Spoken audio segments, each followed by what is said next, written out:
Welcome to the No1 Podcast. I am your host, Coach Jake. This is where we explore the journey from no one to number one. It is the No1 Podcast. I am your host, Coach Jake. This is where we explore the journey from being no one to number one.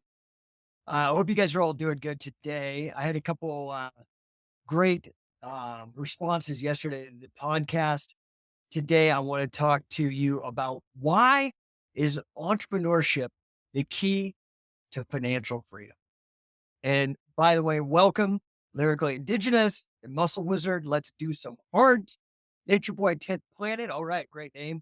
HSV Guy, David Curzio, Radic, Matt 3rd, March 3rd, sorry, Otimi Jiu-Jitsu, Owls and Mike. Happy to see you all today. As ever, you guys can feel free to pipe up on the chat. I would love to talk to you guys. And that's how we're going to communicate today. So hope you guys are doing well. Again, the topic, why entrepreneurship is the key to financial freedom. So why am I talking about this subject? I've been an entrepreneur since, I think it has to be it was 2000 or 1999. So I've been an entrepreneur since 1999. That means I'm going on a quarter of a century of being in business for myself. Now, that's when I started. I already had a job, and it wasn't until 2006 that I was able to leave the job and go full-time on my own. Okay. Took 6 or 7 years. I started. So 99, I would have been 28 or 27, something like that. And it took a while, right? And the first thing that happened was remember, it has to be the year 1999 because I was listening to or maybe it's 2000. What was the name of that Dr. Dre album? Was it 2000 or 2001 that came out that year? Or it came out like the year prior to the title. Anyway, that year, there is a lyric in one of the raps where Dr. Dre is talking about somebody who's trying to diss him. And he says, move units and then we'll talk. Something like that. Move unit. And it got me thinking. I was in grad school for financial engineering, which is ironic because you learn zero financial literacy in the establishment system, which is, in my opinion, probably by design. Because if you get financial literacy, then you don't have to have a JOB, or you can at least be in charge of your own JOB, right? So I went all the way through high school, college, and then grad school. And my grad school was in financial engineering, and I totally didn't learn anything about financial literacy. Of course, I learned everything about how to work a spreadsheet, how to build models, all these various theories, but not about actually how to become wealthy myself. Now, entrepreneurship has taught me that. Okay. And that's really what I want to talk about today is why entrepreneurship is the key to financial freedom, right? So we're going to today deep dive into the world of business and entrepreneurship, explore why it is the ultimate path to achieving financial freedom. Okay. Now, what's up, Bellmaster, Lonnie Hammett, Golden Shellback, Sad Guy Hussin, Master with Cracked Ribs, James, Tor, Radic, all you guys, happy to see you today. So, like I said, in today's episode, we're going to deep dive into why the world of entrepreneurship is the ultimate path to achieving financial freedom. Now, I started scientific wrestling in 2003, and here we are today, blowing up. Now we have, last year we launched our affiliate program. We have 11 affiliates across the United States and Canada, looking to expand overseas. Very excited about that. Check it out. Scientificwrestler.com has the value stack, so you can check it out. But let's really talk about what does financial freedom mean. Lyrically Indigenous popped in, said it was released in 1999. So that was the first year. The first thing I did was I was very heavy into professional wrestling at the time. I was taking a break from grappling because I wasn't achieving my goals in grappling at the time. And I was feeling a little lost. This is before I had really discovered catch wrestling wholeheartedly. It was just on the radar, but I hadn't gotten obsessed about it. And I was a little bit like, what do I want to do? And I think I've told this story before. I was dating this girl who was not impressed by my grappling career plans, but was very enamored with WWE at the time. This was the Attitude Era, the height of the Attitude Era, the height of the competition between WCW and WWE. And I'm going to be real, I was doing everything it took to win. I already had a strong wrestling background. I'm already good at getting on stage. I have no stage fright, but I needed to learn the ropes of the business. And because this girl was into it, I wanted to impress her and I got into it. And I started doing steroids. Not proud of it, but I did at that time. And I got pretty big. I naturally walk around at about 200 pounds. I'm almost 6'2". And I got up to about 230 pounds. And I was pretty big. I'd gotten to the back then, you couldn't be a Zack Sabre Jr.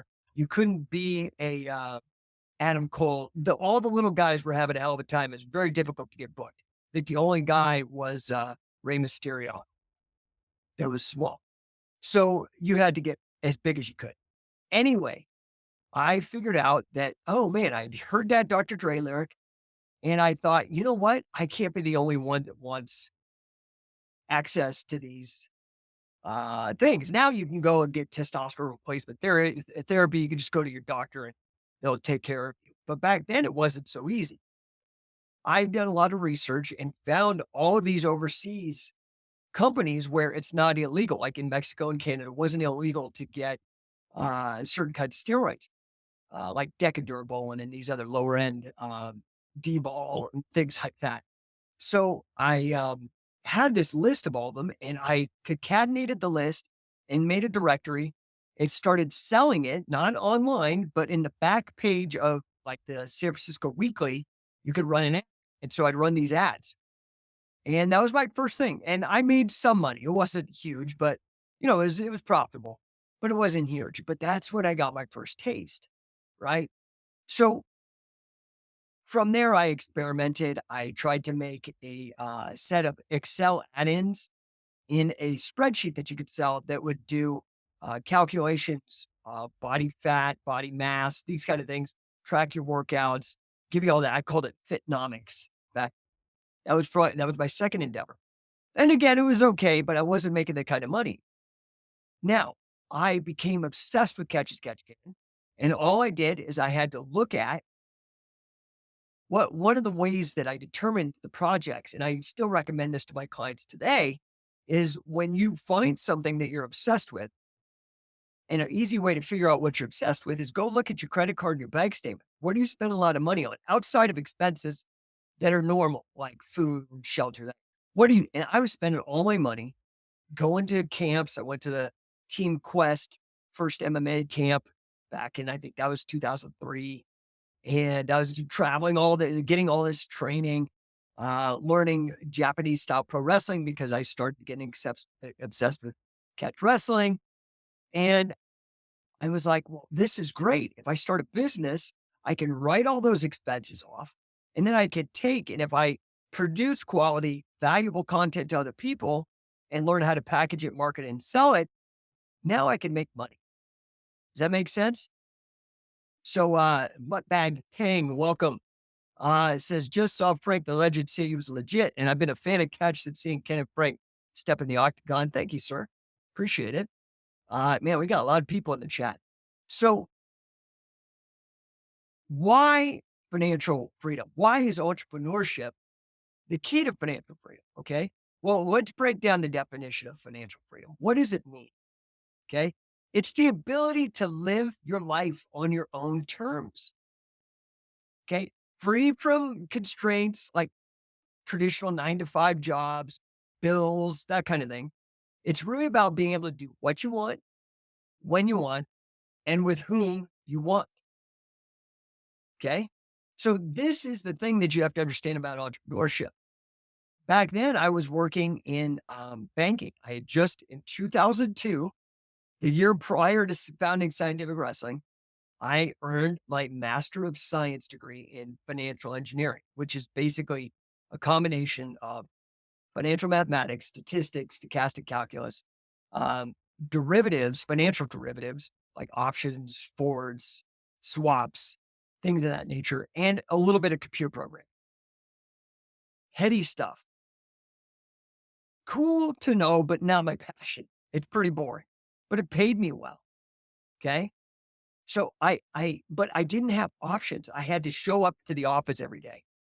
I had certain KPIs that I had to hit. Does that make sense? So I wasn't free.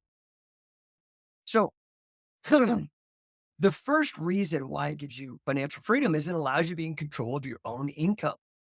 Okay. Now that could be scary for a lot of you guys. Why you guys would rather just have this illusion, and it is an illusion of security about getting a salary. What you don't understand is you're getting paid by an entrepreneur. Unless you work for the state at some level, your boss, the CEO or the owner of the company is an entrepreneur, meaning they started a company and took all the risk. And what they see is the variable nature of the cash flows, largely dependent upon your ability to market and sell your value in the marketplace. You don't see it if you're getting a salary and you have this illusion that it is all good, but it's not. And when you run your own business, that illusion is shattered.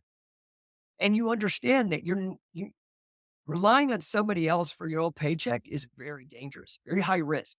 If you've ever lost a job or been laid off, you know what I'm talking about. But it's one of those, if you learn how to fish, people don't have to give you a fish. And that's the same thing with being an entrepreneur. You don't have to rely on somebody else for your income. You know how to create your income at all times, right? You create your own income streams. And because it's yours, as you grow, the potential for that income is truly nearly endless. Look at Elon Musk. I don't think he's the richest guy in the world right now as of broadcasting, but he was just a couple months ago. I had some weird things happen in the market, so now he's not. But he took that risk. So what I'm saying is that income potential is massive compared to when you get locked in trading time for money. The thing you have to understand, you're always trading your time for money, no matter what you do. But are you using leverage? Are you getting the most out of it? And to do that, you have to take a risk sometime. Does that make sense?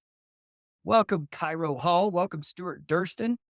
Waco Pump, Nick Slawinski, 510 January, Slammer 626. Happy to see you guys. Now, does that make sense to you? I hope that makes sense. Hey, what's up, Diggs? Give you a shout out here on the screen. Happy to see you, pal.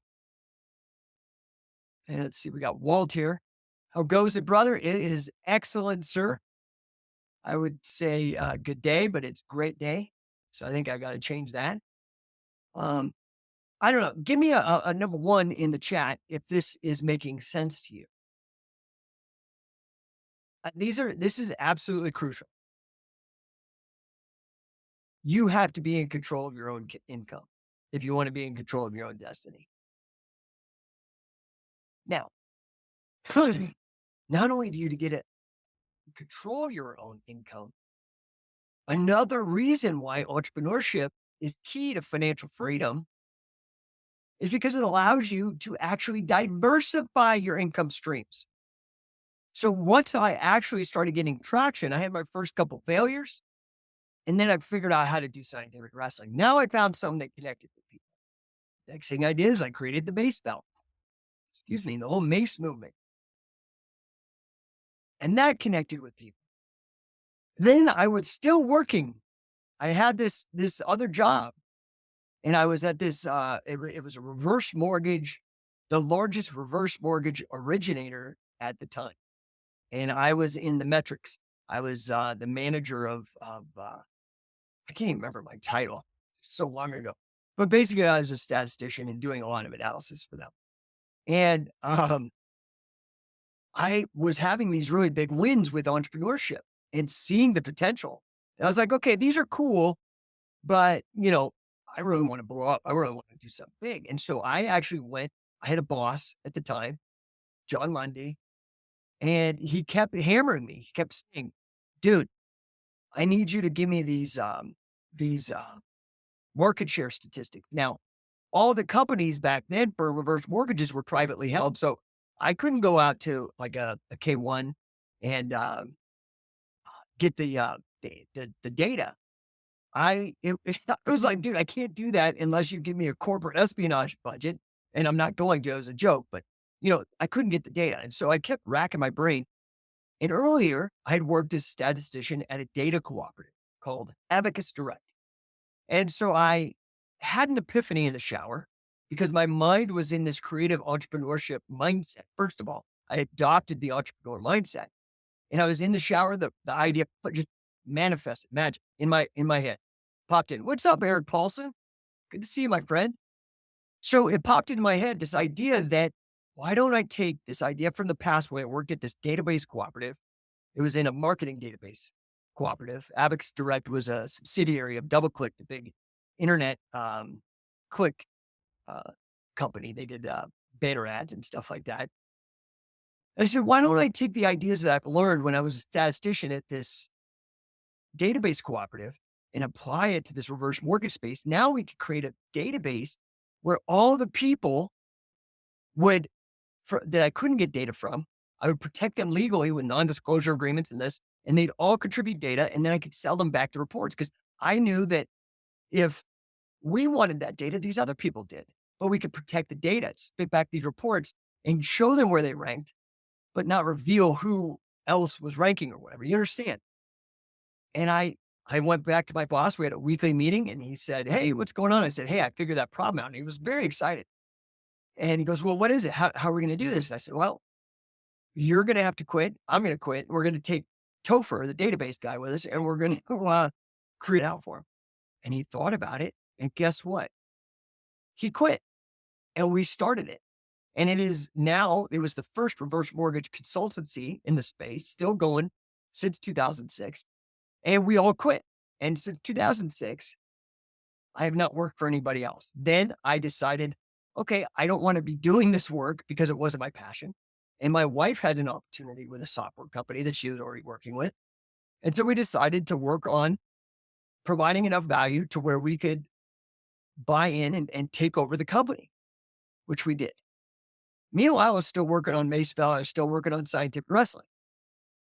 Okay. Now, how is this relevant? I'm saying the other reason that entrepreneurship is key to financial freedom is because it allows you to diversify your incomes. Not only does it teach you how to make incomes, but now you can set up multiple. So if the software company wasn't rocking, then I would have some money coming in from the consultancy. And if that wasn't, I'd have money coming in from scientific wrestling. If that wasn't rocking, I could do the Macebell. And then I just kept stacking these up, almost like building up your own mutual fund. But the thing is when you buy a mutual fund, you don't know what's going on in those businesses. That's why a lot of people lose money in the market because they just put their money in there and they listen to these money managers and they lose the money. But I started building my own portfolio of businesses, and you could do the same thing, but you have to have the mindset and you have to have the knowledge. That's what I'm doing here. Just trying to share that with you for free. So you learn how to create income. You then also learn the value of diversifying in your income. But the most important reason why entrepreneurship is the key to financial freedom, freedom in general, is because it allows you to truly tap into your full potential. I mean, how many of you guys out there really truly think you are living up to your full potential? I'm just going to be real. I highly doubt it.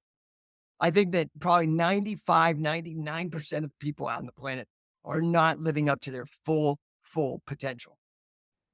Hey guys, it's Coach Jake with the No1 Podcast. And, at No1 Coaching, we know that small business owners struggle to scale and increase their revenues. So we're here to help you. We believe that every single entrepreneur deserves the chance to win beyond their wildest dreams so that they can have peace of mind and abundance. We do that by increasing your revenue, teaching you sales strategies to increase your revenue, demolishing employee disengagement. And we do that really by transforming your sales managers into coaches that are concerned with putting points on the board, but those points are revenue. I want to help you. I'm here to help you. You don't have to go through your business life complacent, just accepting, reacting. Let's take charge. Let's win. You can head over to no1coaching.com, schedule an appointment. It's free. We can do a strategy session, 15 minutes for free. no1coaching.com. Thanks. And when you see somebody living up to their full potential, we're wowed by that. But this is the thing. I believe this is possible for most people. I think it's just mental. When you're an entrepreneur, you're not just punching a clock, cashing a check. You're actually creating something from nothing, something that did not exist prior. I mean, had I been hit by a bus before putting out the mace, On It wouldn't have one. All these people out there making millions of dollars, whether they're trainers or manufacturers or influencers on the internet, whatever way they're making, they would have to be doing something else. This is the same for scientific wrestling. All these people that are going around trying to start their own catch can thing. Hey, man, go for it. I'm happy. I did the same thing. You're probably not doing as good a job as me. But I will help you. That's why the affiliate program exists. Scientific Wrestler. You can actually be my partner. Use my experience, my success as your launching point. But my point is you're creating something that did not exist prior. You're creating value. You're actually making an impact on the world. That is, I've done all these mental assessments. Money is actually low on my assessment. My wife, it's a huge motivator for it, which is great because I like money too, but it doesn't really motivate me at the end of the day. What motivates me is making an impact. And this is the greatest, is you get to make an impact as well. And so doing, you get to fulfill your purpose and reach your full potential, right? So if you are ready to take control of your financial future, if you're ready to diversify your incomes, learn how to earn, you want to tap into your full potential, okay? Then entrepreneurship is the key to that. Does that make sense? What's up, Carlos? Carlos giving me a number one. What's up, brother? Hope you're healing up good. Carlos is one of our promising coaches that's in our coaching program. Trying to get him to be an affiliate. He's a killer coach. Great guy. So now I told you I'm trying with the podcast to make it more efficient. I'm trying to keep the shows under 20 minutes. Yesterday I brought it all the way down to a half hour. I usually did hour shows. I'm used to my old radio show doing 2 hours. So trying to bring it down. Today we're at 22. I did it in under 22 minutes. So guys, what can I do for you? Hopefully relevant within the topic I'm bringing up today, but it could be outside the topic. I have other areas of expertise. I'm going to give you guys about 2 seconds. If you have something in the chat, throw it up in the chat. Let me know how I can help you. Nature Boy, Tip Planet. You want the hour episodes? Listen, dude. Okay, here's one thing I want you to understand. I appreciate that. And, that means a lot to me.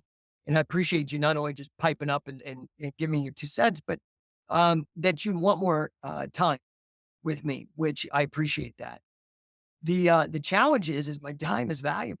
Like I was spending a lot of time and I need to do other things. I've literally had about 15 meetings today already, business meetings.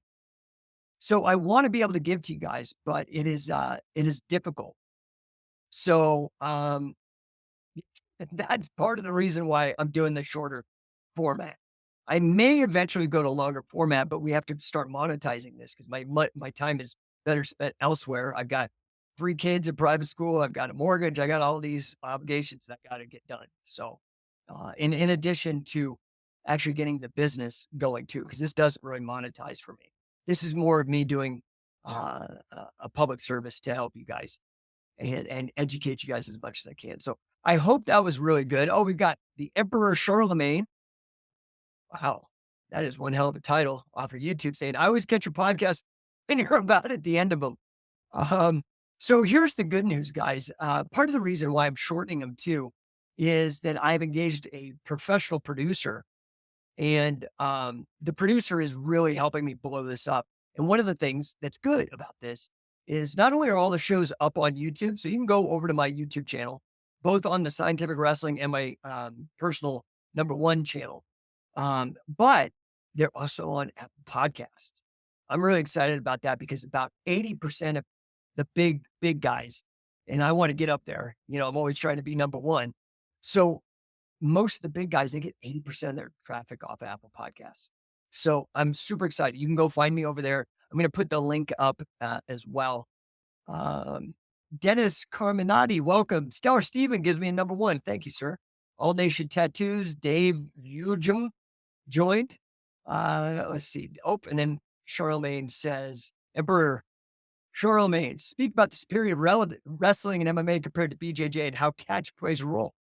Well, I've talked about this several times. Okay. We know this is now common knowledge. This is why you see guys who would love to trumpet being on top, but secretly know they're not because wrestling, MMA is the driver of all martial arts right now. Honestly, UFC really drives participation the same way NFL drives participation of flag football and pee wee football and all that kind of stuff.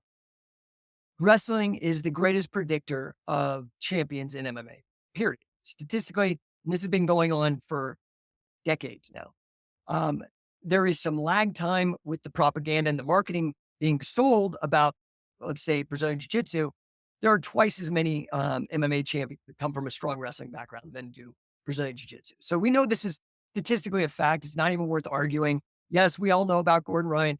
Gordon Ryan, in my opinion, it doesn't have to do with the style. In fact, his style to me, when I look at Gordon Ryan, um, wrestling in short shorts, ripped to the gills, maybe juicing, looks a little bit like early Lions Den to me, doing leg locks. So we've kind of already seen this, no gi. Um, so he'll say it's jujitsu, but you can even look at like, he's a once in a generation athlete. Okay. I don't even think it's his coach, honestly. Now that goes against the marketing and might ruffle some feathers, but I think that it's just he is truly a stud. Okay. Now, given and um, I see even Danaher switching, calling everything pinning now. Nobody said pinning in the grappling space or in the MMA space until I brought it in and started pushing it. That's a fact, dude. I can go back because we got an internet, everything's documented. I brought Wade Chalice into scientific wrestling at the very beginning. He is known as the king of pinning. Our first produced video together was Killer Cradles about pinning for grappling. Then we did Pinisher, which was pinning for MMA.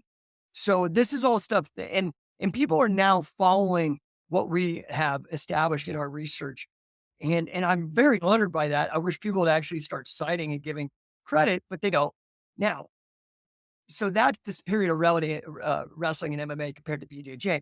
Catch plays a role because um, wrestling, especially the freestyle folk style that we're talking about, it is a derivative of catch as catch can directly. And in particular, you just have to now take these stud wrestlers who are dominating, instead of learning the wrestling and learning this jujitsu, very simply, we just have to get them a little bit of grappling literacy and tune into the setups that catch as catch can has, and you don't have to unlearn the wrestling. Right? So that's really been our program since the beginning. I hope that helps. And then let's see. Oops, I skipped one. So let's see. Charlene says, in modern no-gi BJJ, closer to Siamese shoot wrestling. I mean, first of all, Siamese shoot wrestling was the first truly kind of really organized modern MMA. And that's directly out of Siamo Pro Wrestling and Carl Gotch's influence. So, yeah, not even, I mean, these are just facts. And I'm sorry, it kind of ruffles feathers sometimes because people are deeply invested in jujitsu or in the propaganda. And it's just like, I don't care. Like, these are facts. Like, you just need to deal. Um, MD Tempest, would you go one-on-one for potential mentoring? What do you mean? Would I do that? Have I done that? I've done that. I mean, that's what I did with Billy. Billy was my mentor. I apprenticed under Billy for 7 years. That's the exact amount of time in the medieval guilds that came up with the word apprenticeship. An apprenticeship lasts 7 years for you to become a master. So it's just weird, but like, yeah. So I think one-on-one mentoring is great. I do it. Most people can't afford me. Uh, just because I can make more money doing something else. So Emperor Charlemagne says, today's product is nothing like class, because it's not, dude. It's not. It just isn't. You're right. Roman Stone, Jake, the main man. Thanks, dude. Appreciate that, Roman. That's very nice. And then he says, most knowledgeable catch can man on earth. There's a lot of really good guys out there. Okay. Obviously, first to mind comes Josh Barnett. That's, I think, where a lot of our friendship comes in. I think Eric Paulson knows a decent amount. I think he's spread out over a broad domain. So, he's really knows like a lot about the striking, and he's a jujitsu guy, and then had a strong Shudo background. I think Eric's very knowledgeable as well. But yeah, dude, I mean, I'm gonna be real. I put in a fuck ton of work, dude, massive amounts of effort. I think I've published, I can't even count the pages. It's tens of thousands of pages, produced tens of thousands of minutes of content. I don't know, man. Yeah, I put in a lot of work, a lot of grind, bro. Nature Boy 10th Planet says, thanks for sharing the Carl Gotch and Inoki workouts. Yeah, guys, you got to check out the YouTube page. I put up great stuff there. I put up a lot of great stuff. And let's see here. He says, Emperor Charlemagne says, last question for me. What do you think of Yukio Miyato? And have I met him? Thank you for your time. I've not met him face to face, but we've talked quite a bit, obviously, because we share a mentor. I think Miyato knows quite a bit about the Billy Robinson approach. I also believe that Hideki Suzuki, I think both of those guys really understand the Billy Robinson approach, probably on my level. I don't know exactly how many hours. I think Miyato and I probably spent about the same time with Billy. I think, the advantage I have is that I also spent time with Carl, Gene LaBelle, Dick Cardinal, a little bit of time with Fujiwara. So I've got also this massive amount of time under Billy and really understanding his process and system. And then these other perspectives, and then time with Wade Chalice, Guinness record holder for most wins and pins in all of wrestling, the most dominant style in mixed martial arts. So, yeah, but highly recommend if you're in Japan, look up Hideki Suzuki, look up Yukio Miyato. Miyato was a wrestler in the UWFI as well. Hope that helps. And let's see. Harry Smith is bringing great attention to as well, says Roman Stone out on Facebook. Yeah, Harry is great. Harry has been with Scientific Wrestling since, I want to say 2006, 2007. He came to the very first Billy Robinson training we held at the Santa Monica Wrestling Room.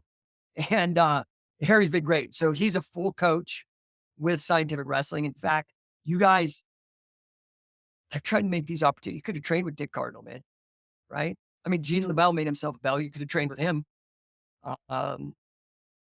Billy Robinson. For the longest time, I had Wade Chalice and Josh Barnett together on camps. He could have come and trained, and he didn't. So I would really recommend you guys get to Coach and Catch. I would really recommend it. Harry and I are going to be in Orlando. Now, I can't guarantee any of these people are going to come, but I've gotten verbal confirmations that about 4 main event level WWE stars are going to be at the Orlando training, learning perfecting their craft, which is slightly different but what are they trying to do? They're trying to emulate a real fight, just like John Wick, but it's theatrical with some other craziness involved. But um, Emperor Charlemagne, you said it was the last question. It's okay. Um, Sorry, one more question. Is the Inoki Gotch footage you recently posted different from the Gotch workout DVD you sell? Is it part of it? Again, thank you. No. So the the the condition for combat sports footage is what Carl and my friend, both of them deceased, unfortunately, uh, Tom Puckett put together to try to codify and record the workouts that Carl was famous for. Now, the workout that I put on with Inoki, I think that was originally filmed for Japanese TV to promote Inoki. And there's all kinds of great stuff on there, stuff that's not on the conditioning DVD. But that is just like documentary footage. It's not him actually talking through and coaching. So I would definitely go check it out. Lots of great ideas on that video, by the way. Lots of great. Just go to the Scientific Wrestling YouTube channel. I have so much free content for you guys. You can go to scientificwrestling.com, click on the articles link too. Tons of free articles. I don't know, man. I'm trying. I do this for free. Just trying to get you guys, share. My whole, like I said, I'm affected. Like I'm motivated by impact. That's why I'm doing this. But I can't do it for free, but I do give a ton for free. The Fighting Library, which has the first 4 encyclopedias of scientific wrestling, 2 bare knuckle boxing compilations, jiu-jitsu compilations, all these old tomes. It's over 10,000 pages and just thefightinglibrary.com. Go there. Tons of stuff. So anyway, any other questions, guys? Otherwise, office hours are going to close. I did get the main content done in 20 minutes and then got to the questions afterwards. So I appreciate you guys. I will see you tomorrow and really make the most of the day. There, you got 24 hours. You can get in your workout. You can get in good sleep. You can eat right. And then you can bust your ass working for your dreams, for your own financial freedom. But, one thing in closing, I'd like you guys to understand. Freedom and responsibility are 2 sides of the same coin. They're 2 different perspectives on the same concept. You're not, unless you happen to luck out, get the genetic lottery. Some people are genetically or lucky genetically. They have good looking parents or whatever. Or maybe they have ugly parents, but the combo produced a good looking kid. That's lottery. You had nothing to do with that. You really shouldn't be proud of it. You're just lucky. Some people get that with silver spoons. Some people are born with rich parents. Okay. I'm not talking to you guys. Well, if you don't learn financial literacy, it will end with you. You'll be the last in your generation because you'll squander that money because you didn't learn how to earn and how to keep it, how to grow it. So freedom, financial freedom, and responsibility, which is basically financial literacy, taking risks, experimenting, learning. There's no get rich quick unless you're a trust fund kid. I have no problem with that. I'm just saying you're going to have to work your ass off. Okay. If you want freedom, freedom and responsibility are effectively the same thing. All right, guys. I really appreciate you tuning in. We will be back tomorrow. Hey guys, thank you so much for tuning into the No1 Podcast. I am your host, Coach Jake. And as ever, please, if you enjoyed this episode, share it, pass it along, hit like, all that, smash the like button, whatever. Please help us get the word out. My mission is to help as many people as possible. Head over also to no1coaching.com. We are here to help you with your small business, help it succeed, help it grow, and help you thrive and become number one.